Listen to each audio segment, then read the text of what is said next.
తాను స్టూడెంట్ గా ఉన్నప్పుడు పేపర్ లీక్ జరిగిందని ఎవరైతే రోడ్డు పైకి వచ్చి ప్రొటెస్ట్ చేశారో ఈ రోజు ఆయనే ఒక ఎడ్యుకేషన్ మినిస్టర్ లో ఉన్నప్పుడు స్టూడెంట్లు రోడ్ల మీదకి వచ్చి ప్రొటెస్ట్ చేస్తున్నారు. ఏ మినిస్టర్ వల్లనైతే బీజేపీ ఒడిశా అసెంబ్లీ ఎలక్షన్స్ లో గెలిచిందో ఈ రోజు ఆ మినిస్టర్ పార్టీలో ఉండటం వల్ల సెంట్రల్ లో ఉన్న బీజేపీకి ఒక పతనంలా మారింది. ఫ్రెండ్స్, దేశమంతటా కూడా ధర్మేంద్ర ప్రధాన్ రిజైన్ చేయాలంటూ ప్రొటెస్టులు జరుగుతున్నాయి.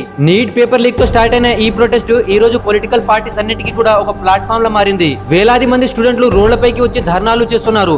ఒకవైపు లాఠీ చార్జీలు జరుగుతుంటే ఇంకోవైపు స్టూడెంట్లు రాళ్లు తీసుకొని పోలీసులపైకి విసురుతున్నారు. ఒక ఎడ్యుకేషన్ మినిస్టర్ లా ఫెయిల్ అయిన ఈ ధర్మేంద్ర ప్రధాన్ ని బీజేపీ పార్టీ ఎందుకు తీయట్లేదు? ఫ్రెండ్స్, అసలు ఈ ధర్మేంద్ర ప్రధాన్ ఎవరు? ఇతని స్టోరీ ఏంటి? So let's take a deep dive into the untold story of Dharmendra Pradhan.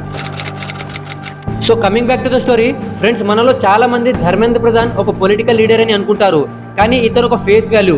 ముఖ్యంగా బీజేపీ లాంటి పార్టీకి ఇతను ఒక ఓటు బ్యాంక్ అని చెప్పాలి. బీజేపీ ఐడియాలజీకి కరెక్ట్ గా మ్యాచ్ అయ్యే పొలిటికల్ లీడర్ ఎవరైనా ఉన్నారా అంటే అది ధర్మేంద్ర ప్రధాన్ అనే చెప్పాలి. తాను స్టూడెంట్ గా ఉన్నప్పటి నుంచే ఏబీవీపీ అండ్ ఆర్ఎస్ఎస్ లాంటి సంస్థలతో కలిసి పనిచేశారు. ఈవెన్ ధర్మేంద్ర ప్రధాన్ వాళ్ళ నాన్నగారు కూడా బీజేపీ పార్టీలో ఒక సెంట్రల్ మినిస్టర్ లా పనిచేశారు. బీజేపీ లాంటి పార్టీలో పవర్ఫుల్ లీడర్స్ కంటే కూడా పార్టీతో లాయల్ గా పనిచేసే వాళ్ళనే బీజేపీ పార్టీ ఎక్కువగా నమ్ముతుంది. నార్త్ ఇండియన్ పాలిటిక్స్ లో క్లియర్ గా డామినేషన్ ని చూపించే BJP party Odisha assembly elections లో ఇప్పటి వరకు గెలవలేదు. అలాంటిది పార్టీ కోసం ధర్మేంద్ర ప్రధాన్ గ్రౌండ్ లెవెల్ లో చేసిన ప్రచారం వల్ల BJP party Odisha assembly elections లో గెలవగలిగింది. ఒడిశాలో ఏకంగా 50% ఓటర్లు ఓబీసీ బ్యాక్గ్రౌండ్ నుంచే ఉన్నారు.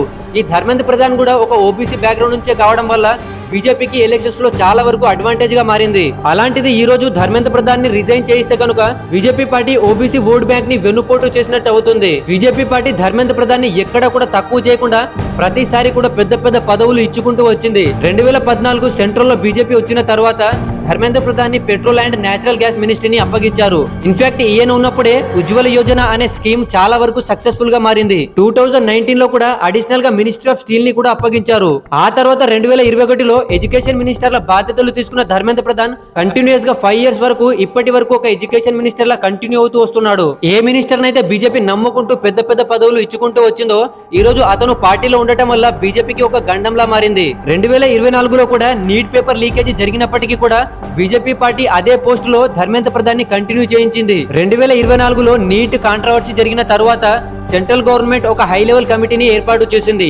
నేషనల్ వైడ్ గా నీట్ ఎగ్జామ్ ని కండక్ట్ చేయించే ఎన్టీఏలో ఎలాంటి మార్పులు చేయాలని ఒక కమిటీని కేటాయించింది. ఆ కమిటీకి చైర్పర్సన్ లా ఫార్మర్ ఇస్రో చైర్మన్ అయిన డాక్టర్ కె రాధాకృష్ణన్ గారు ఉన్నారు. నీట్ ఎగ్జామ్ ప్యాటర్న్ ని డీప్ గా అనాలిసిస్ చేసిన తర్వాత ఈ కమిటీ 70 రిఫార్మ్స్ చేయాలని సెంట్రల్ గవర్నమెంట్ కి చెప్పింది. కానీ వాటిలోంచి మన ఎడ్యుకేషన్ మినిస్టర్ చేసిన రిఫార్మ్స్ ఎంతో తెలుసా? జస్ట్ 30 మాత్రమే, అంటే సగానికి సగం. ఈ కాంట్రవర్సీ నేషనల్ వైడ్ గా స్ప్రెడ్ అవ్వడం వల్ల దేశ ప్రధాని పార్లమెంట్ లో నీట్ పేపర్ లీక్ జరుగుతున్న వాళ్లపైన స్ట్రిక్ట్ యాక్షన్స్ ని తీసుకుంటామంటూ పార్లమెంట్ లో అన్నారు. ఒక్కసారి ఆ వీడియో క్లిప్ ని మీరు కూడా చూడండి. अपनी जिम्मेवारियों को पूरा करने के लिए एक के बाद एक कदम उठा रहे हैं. युवाओं के भविष्य के साथ खिलवाड़ करने वालों को कतई छोड़ा नहीं जाएगा. సరిగ్గా దేశ ప్రధాని ఈ స్టేట్మెంట్ ఇచ్చిన 2 years తర్వాతే 2026లో కూడా నీట్ పేపర్ లీకేజీ జరిగింది. ఒక్కసారి జరిగితే అది తప్పని చెప్పొచ్చు, కానీ అదే ప్రతిసారి రిపీట్ అవుకుంటూ వస్తే అది సిస్టమ్ లో ఉన్న ఫెయిల్యూర్ ని క్లియర్ గా చూపిస్తుంది. మన సైడ్ నుంచి తప్పు జరిగినప్పుడు ఆ తప్పును సరిదిద్దుకోవడం ఎంత ఇంపార్టెంటో అండ్ ఆ తప్పుని ఒప్పుకోవడం కూడా అంతే ఇంపార్టెంట్. రీసెంట్ గా నీట్ పేపర్ లీక్స్ జరిగాయని ఎన్టీఏ నీట్ ఎగ్జామ్ ని క్యాన్సిల్ చేసింది. అప్పుడు నీట్ ఆస్పిరెంట్స్ అంతా కూడా పానిక్ అయ్యారు. అలాంటి సిచ్యువేషన్ లో ఎడ్యుకేషన్ మినిస్టర్ మీడియా ముందుకొచ్చి స్టూడెంట్స్ కి భరోసా ఇస్తూ తప్పు జరిగిందంటూ ఒప్పుకోలేదు.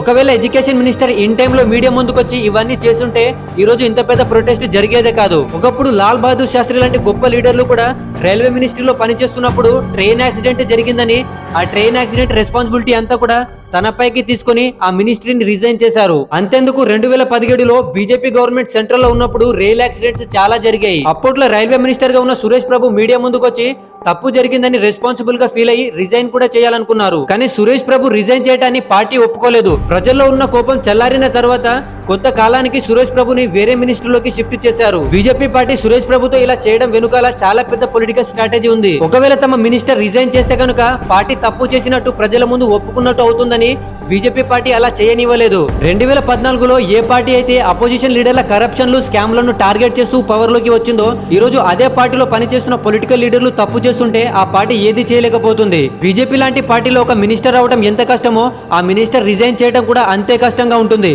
ఈ విషయాన్ని ఇటీవలి పార్టీ సీనియర్ లీడర్ అయిన రాజ్నాథ్ సింగ్ గారు కూడా మీడియా ముందు చెప్పారు. ఒకసారి మీరు కూడా ఆ క్లిప్ ని చూడండి. नए इसमें मंत्रियों के त्याग पत्र नहीं होते हैं भैया, वो यूपीए गवर्नमेंट नहीं है, एनडीए गवर्नमेंट है. బీజేపీకి ఉన్న ఓట్ బ్యాంక్ లో major percentage middle class family నుంచే ఉంటుంది. అండ్ నీట్ ఎగ్జామ్ కి అపియర్ అయ్యే ఆస్పిరెంట్స్ లో కూడా చాలా మంది మిడిల్ క్లాస్ బ్యాక్గ్రౌండ్ నుంచే ఉంటారు. ఎడ్యుకేషన్, డెవలప్మెంట్ అండ్ అన్ఎంప్లాయ్మెంట్ లాంటి మేజర్ ఇష్యూస్ ని రైజ్ చేసి సెంట్రల్ లోకి వచ్చిన బీజేపీ పార్టీ ఈ రోజు ఈ 3 ఇష్యూస్ వల్లనే సెంట్రల్ లో ప్రాబ్లమ్ ని ఫేస్ చేస్తుంది. సబ్కా సాత్, సబ్కా వికాస్ అండ్ సబ్కా విశ్వాస్ అనే స్లోగన్ తో సెంట్రల్ లోకి వచ్చిన బీజేపీ పార్టీ ఈ రోజు జరిగిన ఈ ఇన్సిడెంట్ తర్వాత బీజేపీ పార్టీ పైన కోర్ ఓటర్లు విశ్వాసాన్ని చూపిస్తారా లేదా వేచి చూడాల్సిందే. పాలిటిక్స్ లో ఏ పార్టీకైనా సరే అపోజిషన్ లో ఉండే పార్టీస్ కంటే కూడా పార్టీకి లాయల్ గా ఓట్లు వేసే ఓటర్లు వేరే పార్టీ వైపుకి షిఫ్ట్ అయిపోవడం చాలా పెద్ద ప్రమాదంగా మారుతుంది. ఒకప్పుడు అపోజిషన్ లో ఉండే లీడర్లకి బీజేపీ ముందు ఎలాంటి ఇష్యూస్ రైజ్ చేయాలో అర్థమయ్యేదే కాదు.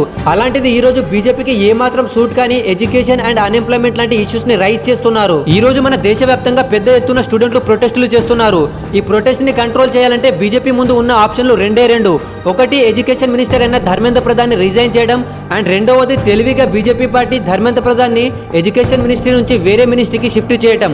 బీజేపీ పార్టీ ఈ స్ట్రాటజీని ఇంతకుముందు చాలా సార్లు వాడింది అండ్ ఈసారి కూడా వాడబోతుంది. ఫ్రెండ్స్, ఎడ్యుకేషన్ మినిస్టర్ అయిన ధర్మేంద్ర ప్రధాన్ రిజైన్ చేయాలా వద్దా మీ ఒపీనియన్ ని కామెంట్ చేయండి. అండ్ ఇలాంటి అవేర్నెస్ వీడియోలు మీ వరకు రావాలంటే మన ఛానల్ ని సబ్స్క్రైబ్ చేసుకొని బెల్ ఐకాన్ ని ఆల్ లో పెట్టుకోండి.